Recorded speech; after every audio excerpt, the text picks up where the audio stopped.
Chorality is a way to grasp the plurality and the dissonances inside the society, but it's not any chorality. The chorality that we wanted to address is the democratic one.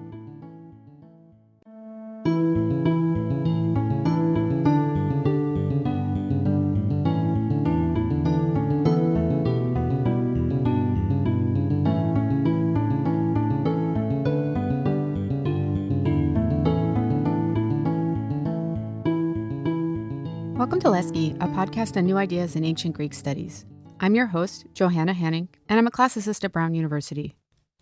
At the very end of their very turbulent 5th century BC, the Athenians erected a stele in the Agora to commemorate the so-called heroes from Phyle, the citizens and medics who had joined Thrasybulus in the battle to oust the 30 tyrants and restore Athenian democracy. Fragments of an inscription, IG 2210, survive, and I find this list of names, which is accompanied by each individual's profession, deeply moving.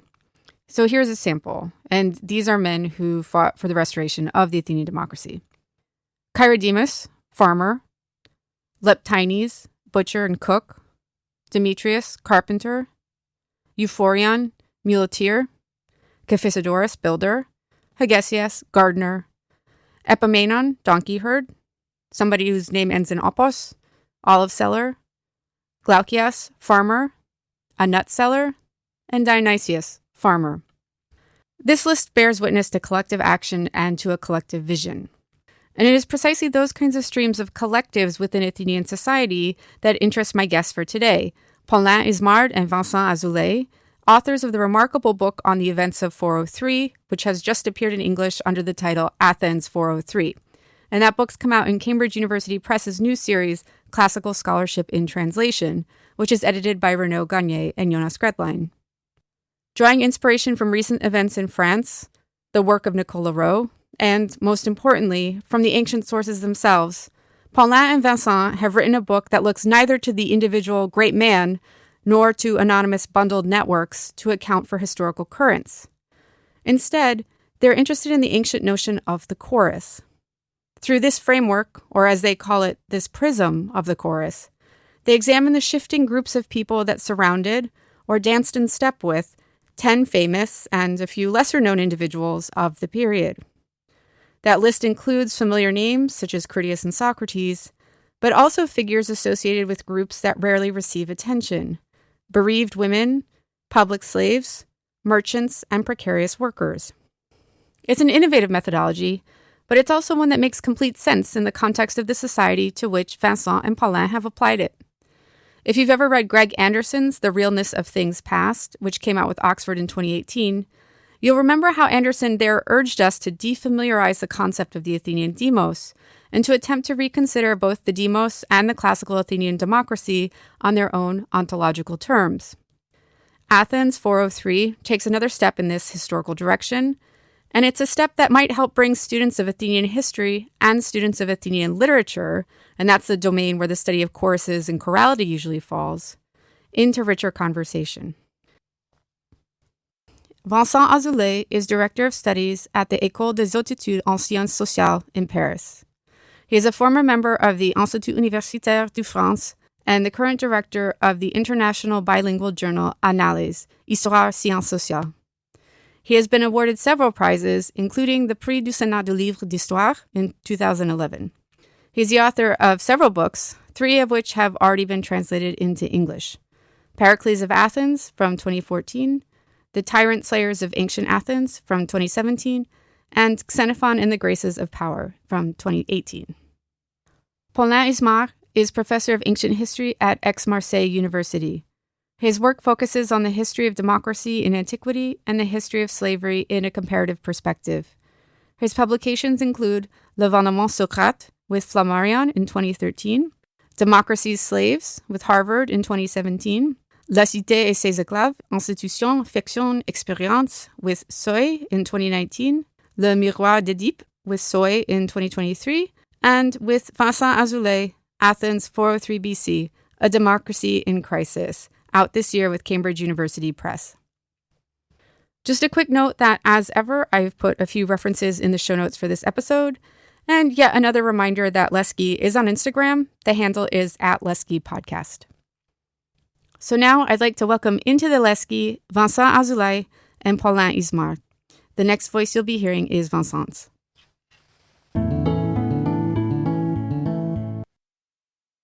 The origin of the project goes back to 2014 and 15. In France, it was a difficult time, trying times, with a lot of terrorism and feeling that the society was being teared apart, or there was the risk of, I don't know, but it was trying times, and the book is also maybe a reaction to this conjuncture, and we worked with Paulin. It's been a long time, since 2006, maybe 20 years ago. We began to work together, and it was a sort of an évidence. It was something evident that we have to address this moment, turning back to Athens, and in also the trying times of the civil war. But we didn't want to do that with institutional point of view. We wanted to have a wider angle, and it's the moment we choose to, and it's also the sources that lead us to choose the choral metaphor, the choral paradigm, which seems to us very productive. We wanted to work together and to work on the question of politics and what we call politics in the ancient Greek world. And it was our main topic together since 20 years ago. And people with whom we were working since 20 years here in Paris. And a very important reference for us has always been Nicole Loraux and her work on Athenian civil war, about the divided city. It's been a major book for us, and we also wanted to address the question and her own thesis about the civil war. So it was a way to discuss the legacy of Nicole Loraux. And I would also say that an aspect of what we wanted to do, it's, I think, an important question now in all the studies on civic societies. It's how we decide to describe the civic societies in ancient world.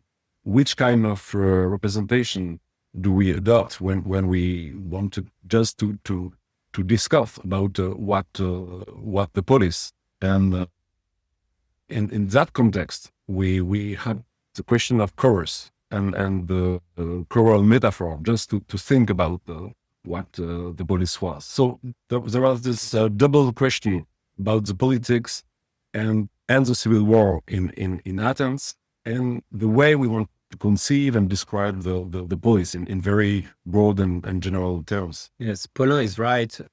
Nicole Loraux was an incentive to think about stasis, about civil war. But there was also a text, an ancient Greek text, Xenophon, in the Hellenica, and the passage, which is in the introduction, the passage where Cleocritus, the herald of the Eleusinian mysteries, speaks to the former enemies just after the Battle of Munichia, and said to us, "Why do you kill us? Why are we in such a state?" We share the same chorus. Yeah, we share the chorus. same chorus. And in the passage, yes, the chorality is at the forefront, because there's a problem of translation here, but the chorus comes two times as a way of educating young people, and after as a religious practice, which was a way immediately to enlarge the focus of to see the politics with a wider angle, not only institutional, taking into account religious practices, and educational practices, all that bound citizens together. Yeah, I have to say that when I was rereading that passage in your introduction, it struck me, I'm sure this is obvious to many people, but it was almost a response at the level of the polis to the famous Herodotus passage about what is to Hellenikon, right? The Greek thing that's uniting all Greeks, but then in the Cleocritus passage, an appeal to saying, okay, what's uniting us as a polis? And it goes beyond the general religious practices to the fact of we participate in these choruses together. So that passage I found was a very striking one, the way that you use it to frame this methodology. Vincent, you were saying earlier that it was really the sources that led you to apply this framework. I was wondering if you could maybe speak a little bit more about one or two other sources that was particularly urging you to think in terms of chorality. For instance, it comes at the end of the book, but I think the third book of the politics, the Aristotelian politics, is very important, because 3 times in the third book, Aristotle thinks and tried to describe some very important issue of what is the polis and how works polis, and he uses the choral metaphor once to think about the diversity in the city, and the city is like a chorus which aggregates some very diverse kind of people, a kind of way of life, and so it's a way to think the plurality and the diversity inside the city. It's also a way for Aristotle to think about the kind of inequality that exists inside the city, doesn't break the city, makes possible the city to and the citizen to do things together. And so there is the use of the choral metaphor is so important in the third book of politics. It's been inspiring to have the idea that the chorus, what we call in the book an absolute metaphor, and an emic metaphor, an emic conception for the Greek, according to the Greeks, to conceive their collectivity and the polis as a collectivity, and maybe and our idea in a way is to say that it could be a better metaphor than, for instance, the network or all what has been written on the city with network theory, which has been very useful. That's not the question, but maybe with the chorus we get a very emic a metaphor as the Greek themselves thought about their own society. Yeah, and chorality, it's a word, but it's diverse realities in the Greek world, and we also wanted to address the different form of chorality according to different cities. So it's not only about chorality per se that we wanted to write, but about democratic chorality, which is different from an oligarchic conception of chorality, as we can see in Critias' work, and you can see that in Xenophon, but not only. So that's another text that was very enlightening for us. It was very inspiring for us. The text, the Critias, the oligarchs, and the poets, and the way he used the choral metaphors. It was another way to think chorality in its plural senses. Chorality is a way to grasp the plurality and the dissonances inside the society, but it's not any chorality. There are some forms of oligarchic or monarchical choralities, and the chorality that we wanted to address is the democratic one, which is competitive, which is plural, and which is also with gaps between the different choruses. So for us, it's quite a powerful metaphor to address the question of the society, if such a thing exists. Yeah, you write that in the particular Athenian case, when you're discussing the democratic chorality, that Athens is notable for having very distinct sort of distribution of labor between the Coryphaeus, the Chorigos, and the Choreiutes, which in other poleis, maybe these roles kind of overlapped with each other a bit more. Why did you see that as important for the Athenian democratic model?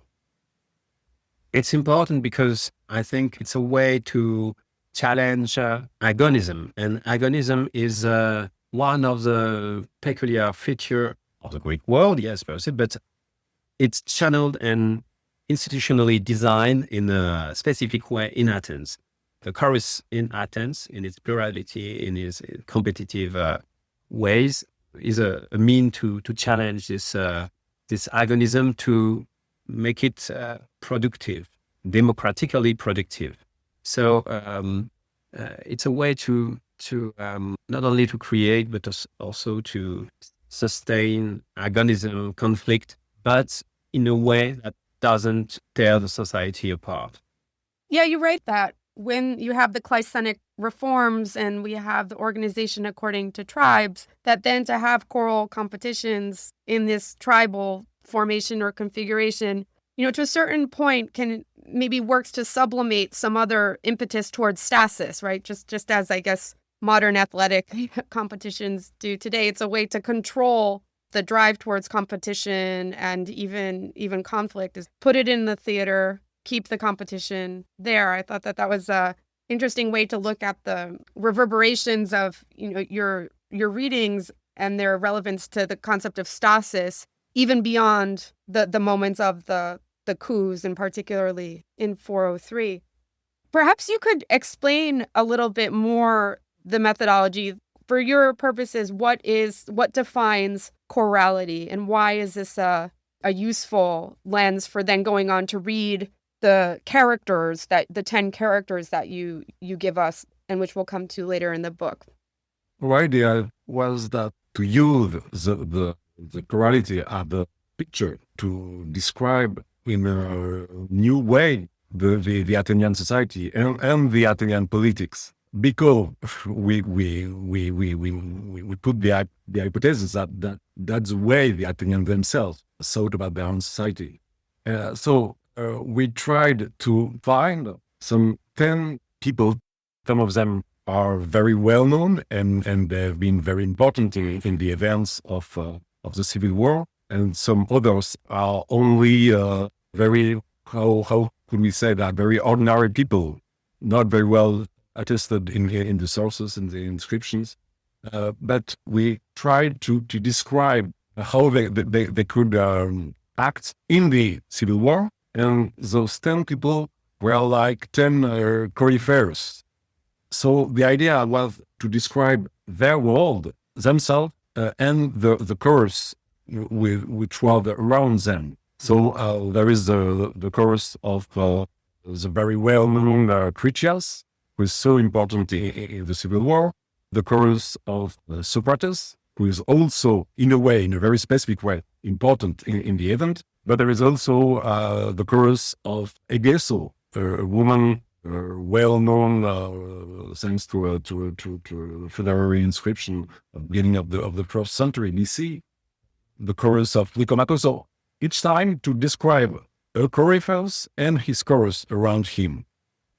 It was a very important decision for us because we didn't want to do 10 biographies because it's too individual-centered. And we think that the ancient societies don't work that way. And so the chorus as a tool, as a historical and sociological tools, is a mean to address the problem of holism and individualism, to combine an actor-centered perspective within a group or groups view, a larger view, which is, I think, more, how could you put that? Which is a better description of the working of Athenian society.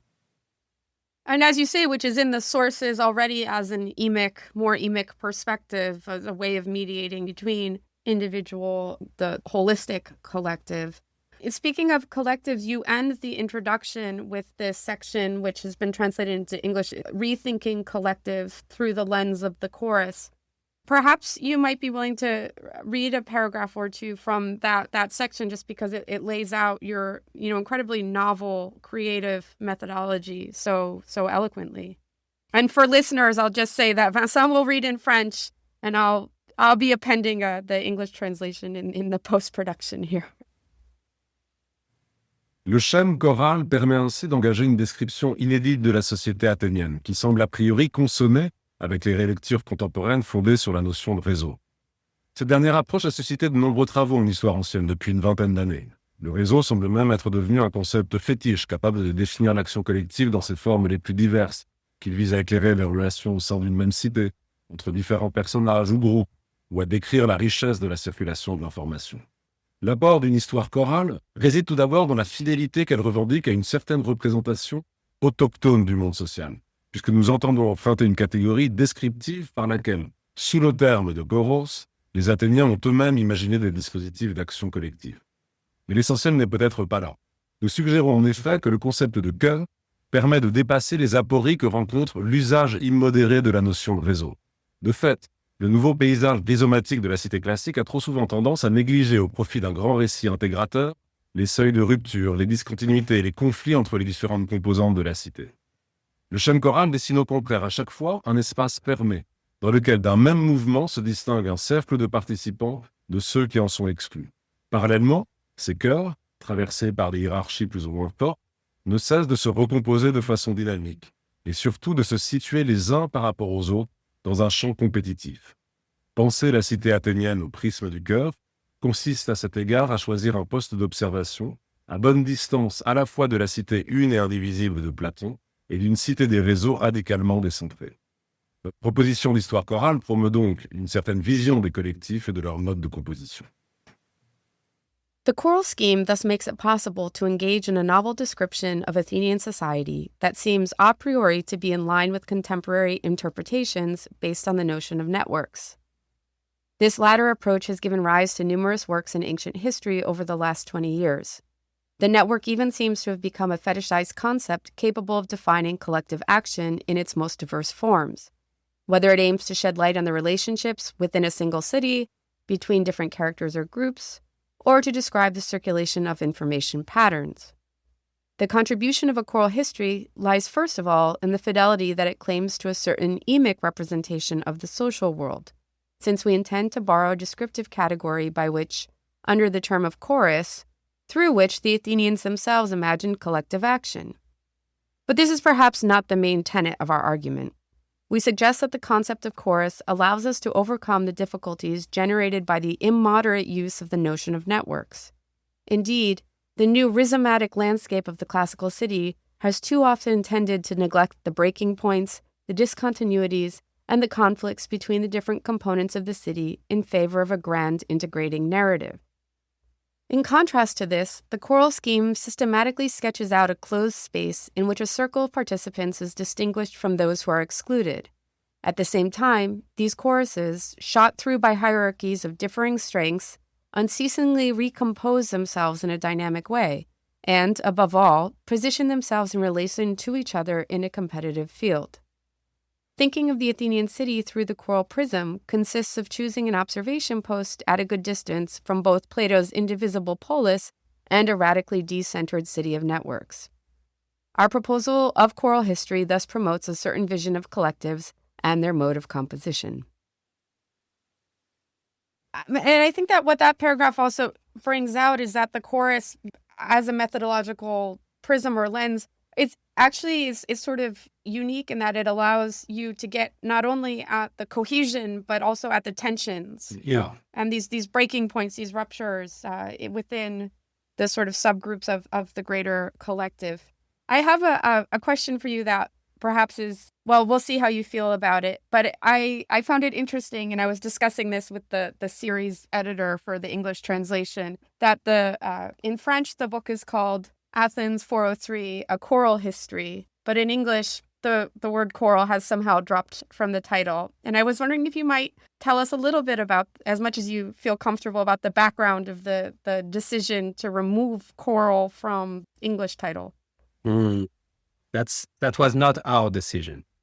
I imagine. To put it bluntly, but it was a decision that we have understood, because they want that the book had a potential impact on the readership, and they saw that the chorality will make the people flee. So they thought that it was more bankable to speak about crisis, even if we ask the publisher to put out the question mark, because there is the subtitle is a democracy in crisis ? And it's not really a question in crisis. Yeah, it doesn't get more crisis than that, really.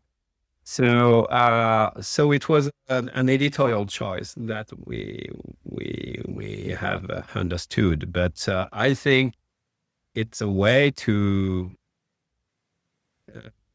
It's a little bit problematic, because it has a tendency to forget what the book is really about.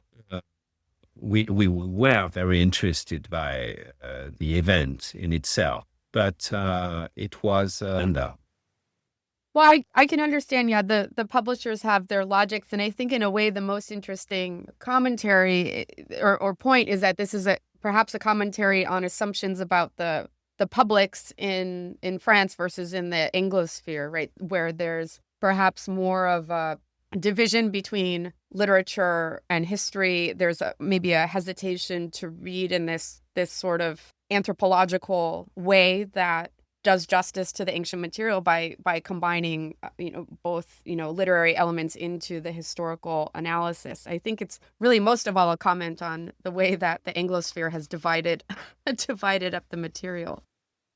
Well, maybe we should move towards talking about some of the case studies. So as you were mentioning earlier, there's, I guess you could think of 10 pillars, 10 Corphée, 10 of these chorus leaders.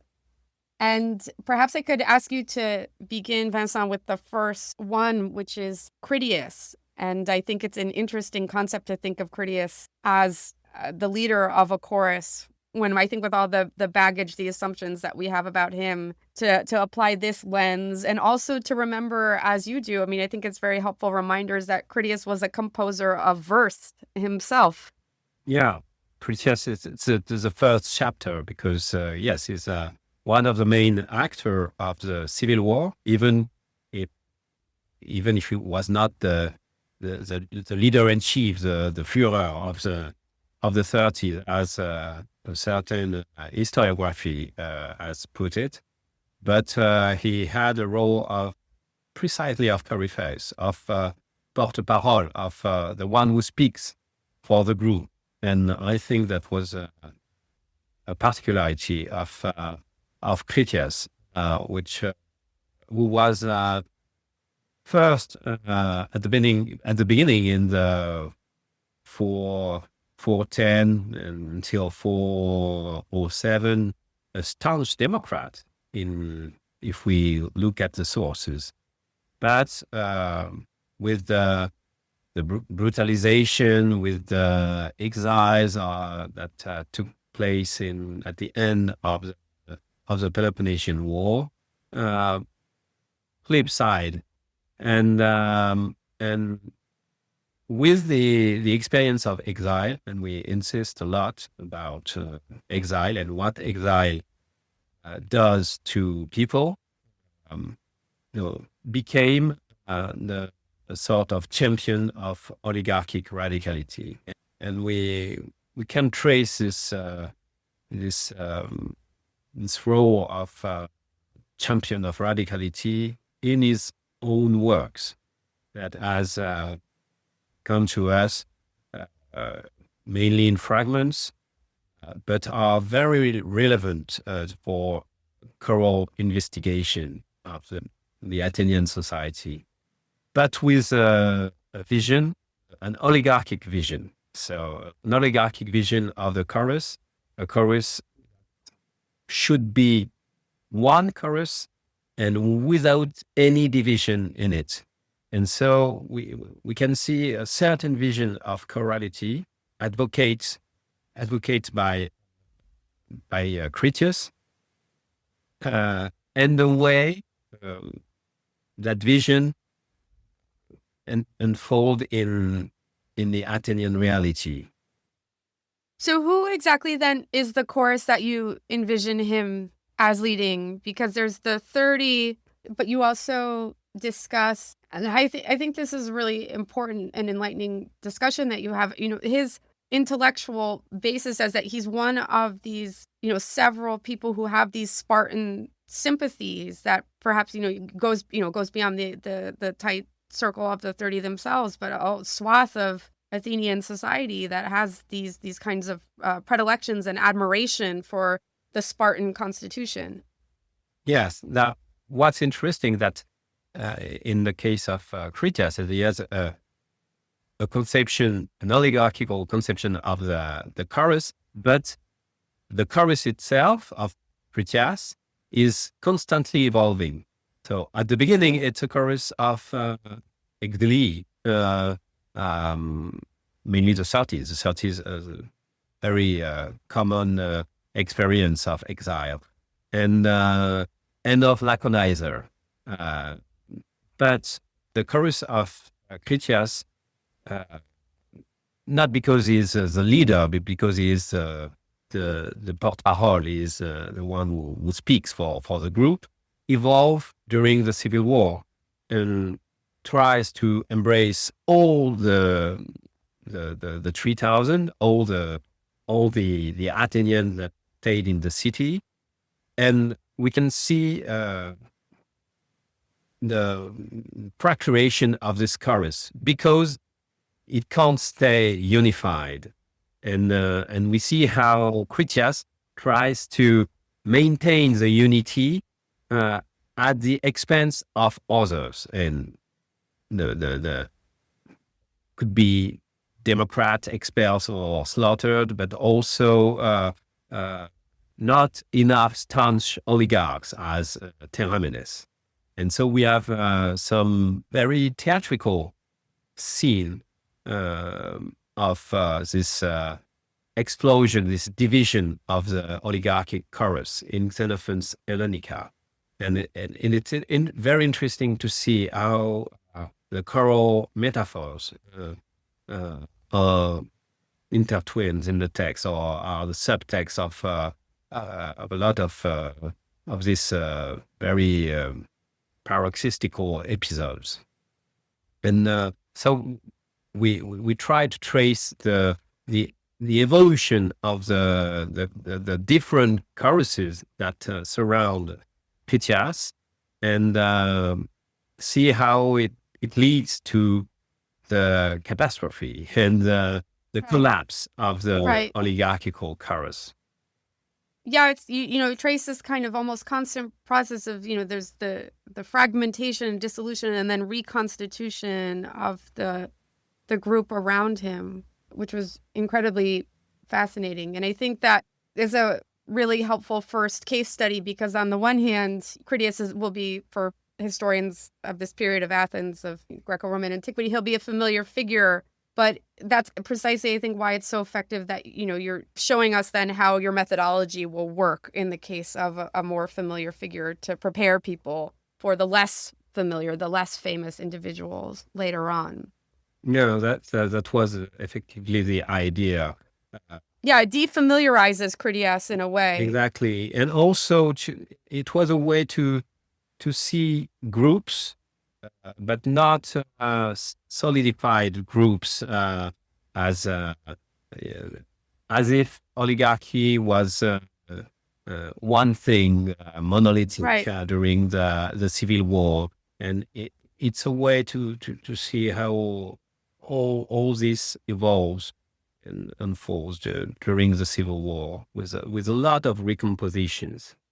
Right. Yeah. The fracturing, recomposition, this sort of fluidity, this is all really captured here. Perhaps we could talk about another case study, which marks quite a significant contrast with the first one. And we could speak a bit about the eighth character personage that you investigate. So this is a person named Syeris, who is not hugely well attested, perhaps to put it mildly, but he seems to have been associated with Thrasybulus, part of the group that's famously more marginalized persons on the margins of Athenian society who nevertheless were a part of the Democrats, and then were the subject of these proposals of enfranchisement later on. So Paulin, perhaps you could speak a little bit about how the choral metaphor turned out to be productive in his case. Yes, what we try to do in this chapter is, in a way, to look at the Athenian civic society in the Civil War from below. So just at the starting point is only a name, Syeris, who appears in the decree of Thrasybulus just after the Civil War. That the decree honoring maybe a little more than 100 people who were on the battlefield for the victory of democracy in the army of Thrasybulus.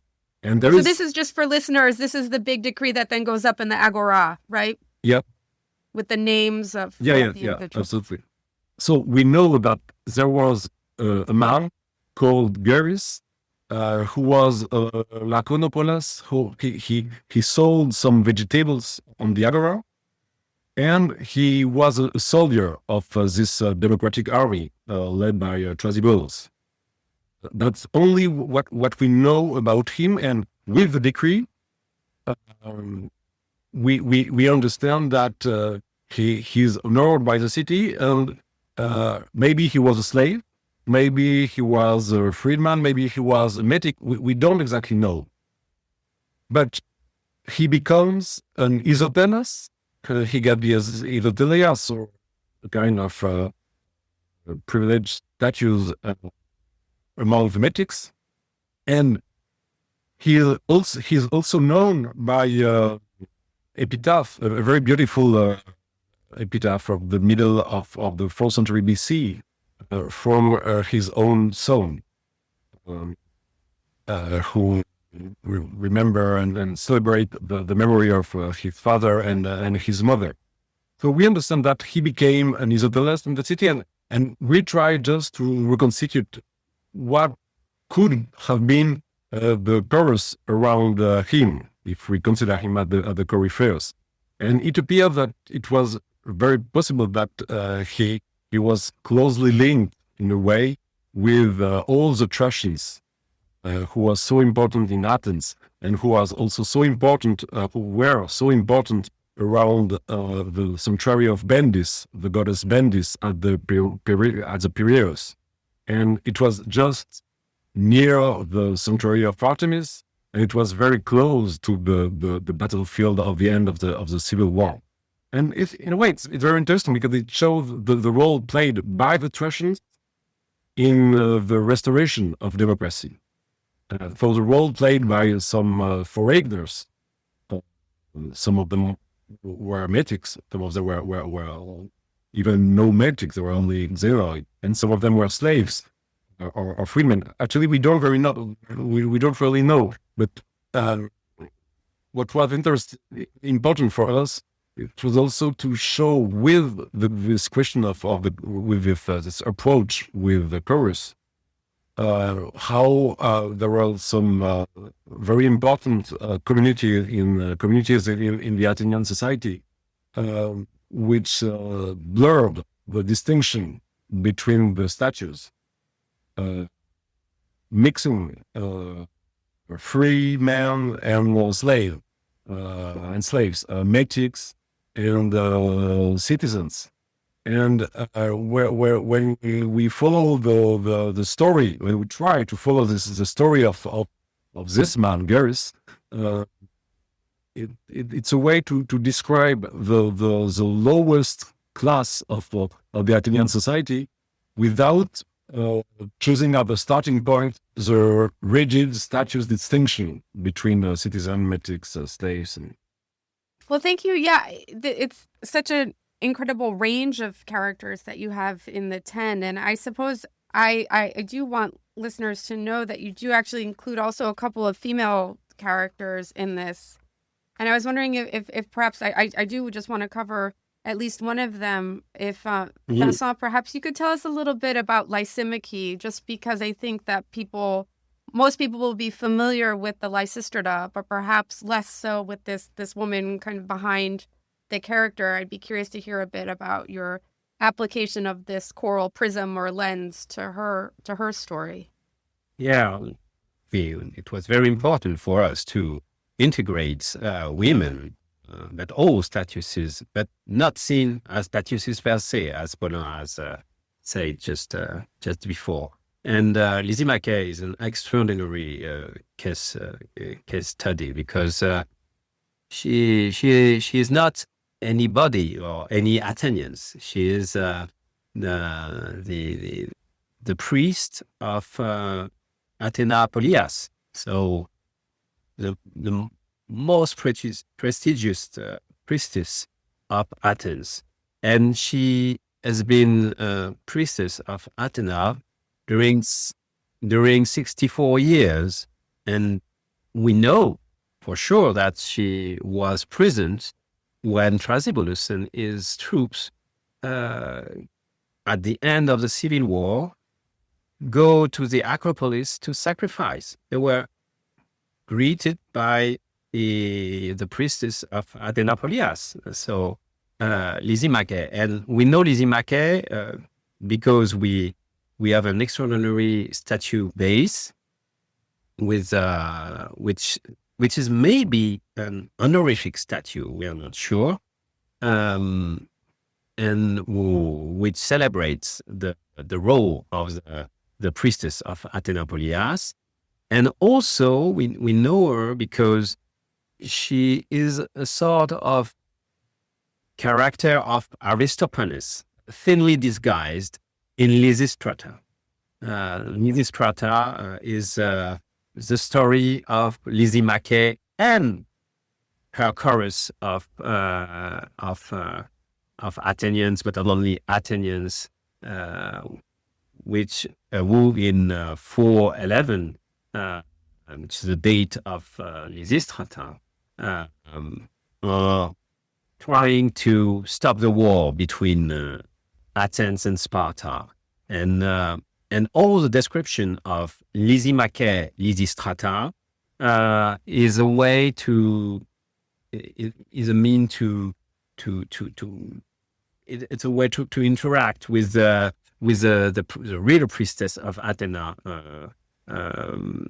in a way for Aristophanes to put Lysimache in the forefront, in the theater of Dionysus, just below the Acropolis, and so we can see the chorus of Lysimache, Lysistrata in the play, but also in the Acropolis, because at the same time, and so we have tried to reconstruct the choruses around Lysimache.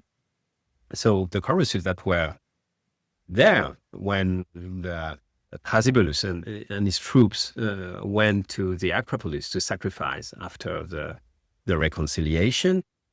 So we have several other characters that were part of our chorus. So there were Myrine, which is also a character in the play of Aristophanes in Lysistrata.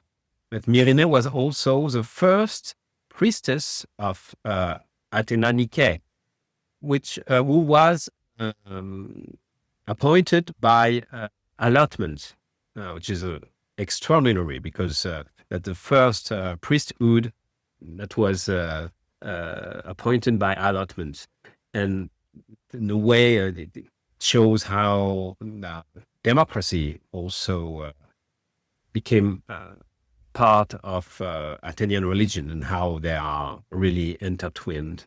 in this case, the Lysimache, it's such an interesting case study because Aristophanes had literalized the metaphor with her. Yeah. By making Lysistrata and giving her a court, depicting her as a character in a comedy, and giving her an actual chorus. Yeah, an actual chorus with Myrine, the priestess of Athena Nike. And we can also, there are another extraordinary statue base that Captain Keesling has studied thoroughly. Another statue base of Diakonos, so sort of assistant of the priestess of Lysimache, who is called Syeris. And there's a very good chance that Syeris was an Egyptian woman and was part as a diakonos of the functioning of the cult of Athenopolias.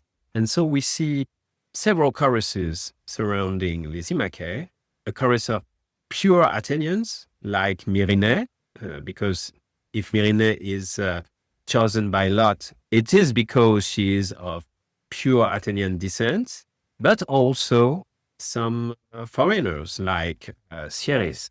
And so it shows how these choruses are also sometimes mixed some different statuses and different age, different origins. And so I think it's quite a better way to describe the functioning of Athenian society in our plurality.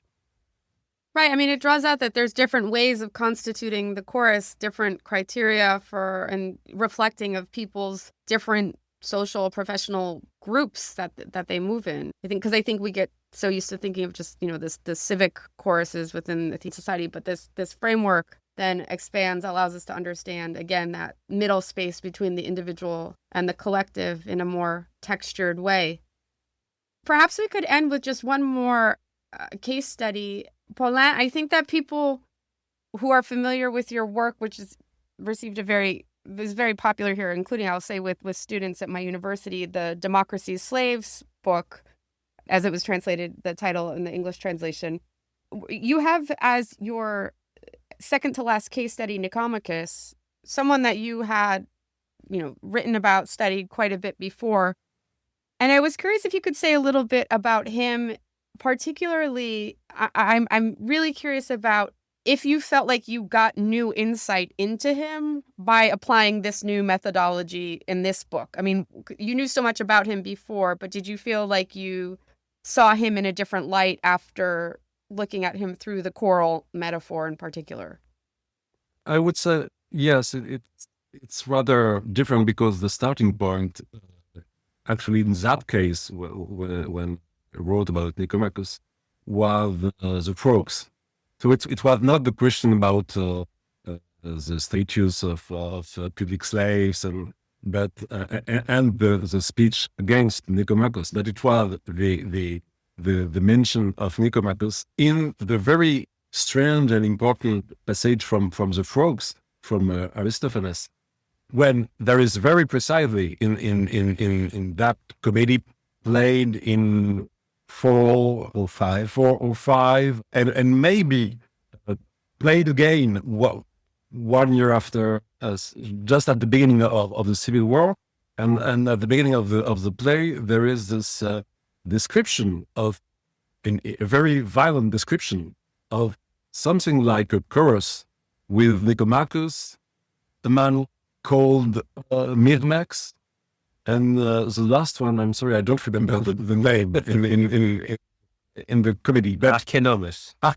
Right, and this name is very striking, Archenomus, because I think there is something like the description of what I try to describe in this chapter about the bureaucracy of the Greek city, small bureaucracy of the Greek city.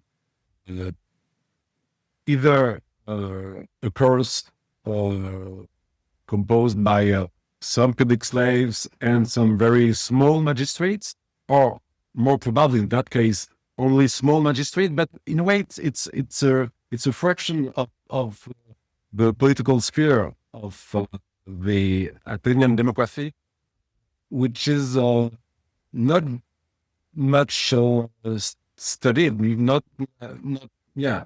And so Nicomachus could be the name of all this category, actually very important just for the institution to work. And which are not only public slaves or former public slaves. Because Nicomachus is maybe probably the son of a public slave, but he's absolutely a citizen. But there is something like from this ascendancy, this slave ascendancy, which stays very important in his social status, I think. Well, thank you. Perhaps we could start to wind down here. I think listeners might be curious about how a collaboration like this works. What was your process like in terms of developing your methodology and your framework? How did you work together? Well, it's very smooth. And it's a gift to have a co-author as Paulin. Because we see each other a lot. We spend a lot of time together. So I'm afraid to say that's one of my best friends. So so we hang out together, we speak together, and it was quite easy to work and to the main project. Maybe the input comes from me, and then it comes to Paulin, and say, no, it's too one-sided view. So you should see other sources or other work that will lead you to a different perspective. So we realize the core of the book together, really. By discussing it, by spend several weekends to imagine the whole project, and then we made we wrote the first draft of each chapter separately. Then we had work sessions together to improve the texts. But it was what was surprising, because we both of us have different collective writing experiences.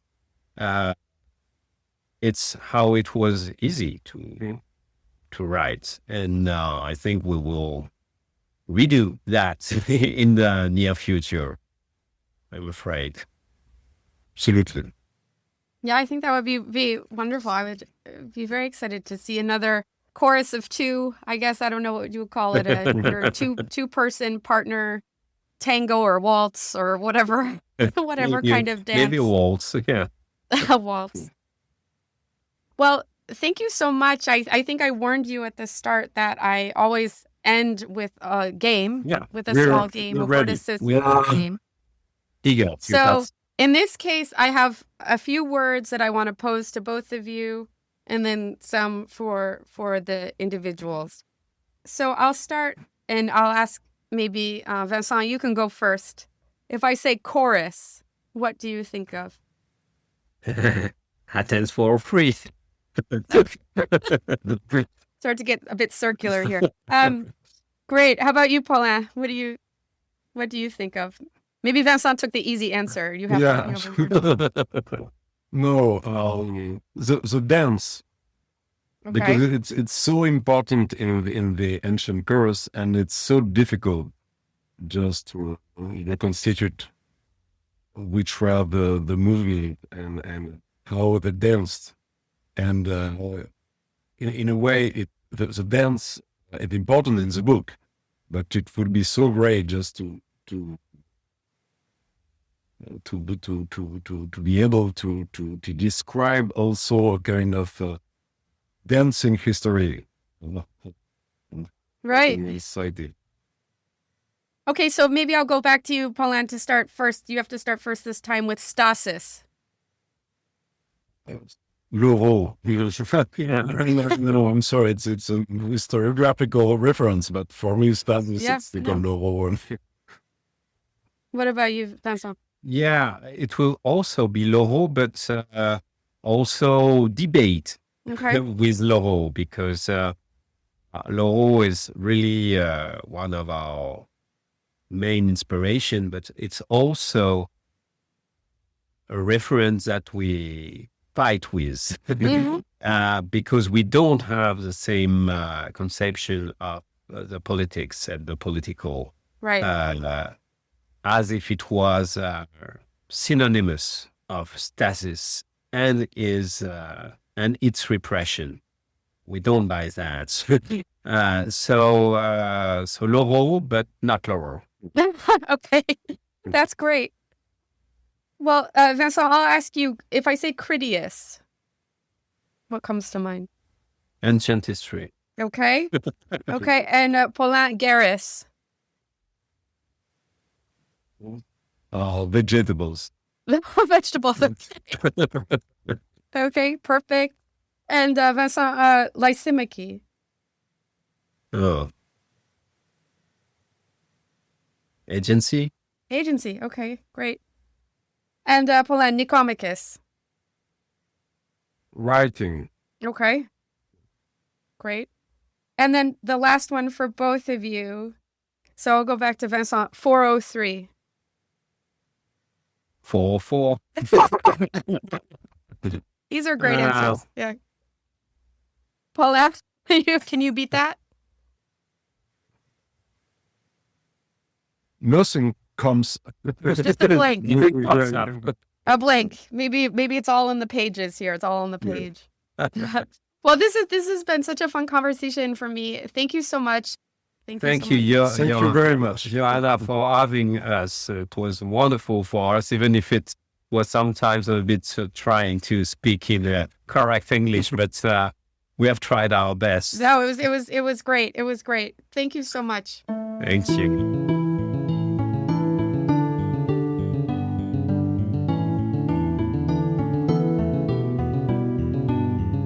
Thank you for joining us for this episode of the Lesche podcast. And special thanks for their support of the podcast to the Brown University Department of Classics and the John Nicholas Brown Center for Advanced Study. Don't forget to subscribe to the podcast so you never miss an episode. And we'd be grateful if you take a moment to rate the podcast and leave a review. It will help other listeners to find us. We look forward to you joining us again soon here in the Lesche.